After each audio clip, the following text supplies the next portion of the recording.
You tap send, and in seconds your message can cross cities, countries, even oceans through a machine you never see. And here's the twist. Your phone doesn't shoot a message like a bullet. Your app creates the message. The network moves it as tiny pieces of data. In the next 6 minutes, you will be shown the internet like a real map, how data becomes packets, what DNS really does, why it rides on fiber and sometimes ocean cables, why videos load fast because of CDNs, and the #1 place where things fail, the last mile. Stay to the end, because the biggest internet problem is usually not the world. It's within a few meters of you. Think of the internet as a global delivery system. Instead of one big parcel, your data is split into packets, like many small envelopes. Each packet carries 1.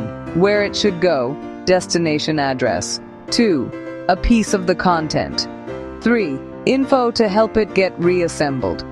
Your phone's job, split plus, label plus, send. The network's job, route packets fast, and recover when some get delayed. Let's say you open YouTube. Before you even see the video, your device does 3 invisible moves. A. Picks the connection Wi-Fi or mobile data. Different first hop. B. Finds the destination. Because networks don't understand YouTube.com. They understand IP addresses. C. Secures the session. Most modern traffic uses HTTPS encryption. In plain terms, your phone and the service agree on a secure way to talk before real content flows.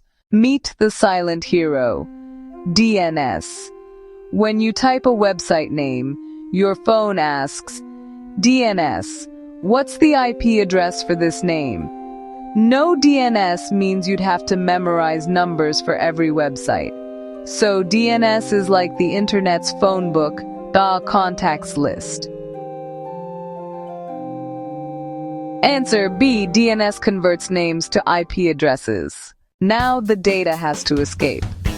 If you're on Wi-Fi, phone, router, ISP, your router is like your apartment gate. Your ISP is the road outside your building.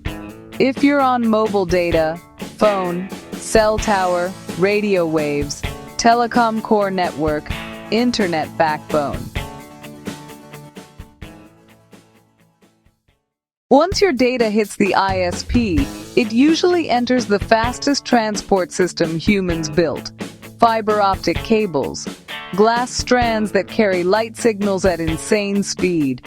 Your packets move through powerful routers that keep choosing what's the best next hop right now. That decision repeats again and again, city to city. So your data isn't traveling like a car.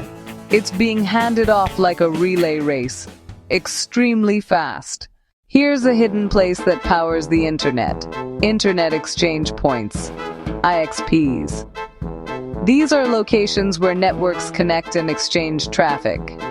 Your ISP may hand your packets to Google's network, cloud providers, other ISPs, streaming networks. It's like a giant airport hub. Networks meet and swap passengers, packets. This shocks most people. Most international, intercontinental internet traffic travels through submarine fiber optic cables on the ocean floor. Satellites do matter, especially for remote regions and backup paths. But the heavy lifting between continents is done by undersea cables. So the cloud isn't floating. It's moving through glass, steel, and oceans. Now, why does YouTube load so fast? Because you're often not pulling the video from far away. CDN, Baidu's Content Delivery Network. Platforms store popular content closer to you, in your region, to reduce distance and congestion. Answer A. CDNs bring content closer. Remember packets? They don't always arrive in order. Some take route A, others take route B. Your device and the service reassemble them like a puzzle. Buffering happens when some packets are delayed or need retransmission. The available speed drops below what the video needs. The network is congested. Wi-Fi mobile signal gets unstable.